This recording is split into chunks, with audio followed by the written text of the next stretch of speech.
90, 95, 90 రూపాయలు, 95, 300, 300 రూపాయలు, 300, 300 రూపాయలు, 300 రూపాయలు, 300, 300, 300 రూపాయలు. ఇంకా ఈరోజు డేట్ అయితే కనుక 25వ తారీఖు ఫిబ్రవరి నెల 2024 సంవత్సరం. ఈరోజు మనం మొలకల చెరువు టమాటా మార్కెట్లో ధరలు అనేది ఏ విధంగా పడుతున్నది వీడియో చూద్దామండి. ధరలు అనేది నిన్నటికన్నా తగ్గినాయి లేదా పెరిగిందని చూద్దామండి.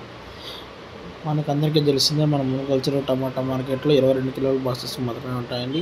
ఇప్పుడు దాకా జరిగిన యాక్షన్ ప్రకారం అయితే కనుక మొలకల చెరువు టమాటా మార్కెట్లో 22 కిలో బాక్సెస్ మాత్రమే 300 రూపాయలు టాప్ రేట్ వచ్చేసి. ధర అనేది ఏమన్నా పెరిగే అవకాశం ఉంటాయి కనుక నెక్స్ట్ వీడియో నేను అప్లోడ్ చేస్తామండి. వీడియో నచ్చినట్టయితే కనుక లైక్ చేసి సబ్స్క్రైబ్ చేసుకోండి. ధర అనేది ఏమైనా పెరిగే అవకాశం ఉంటే కనుక నెక్స్ట్ వీడియోని అప్లోడ్ చేస్తాను.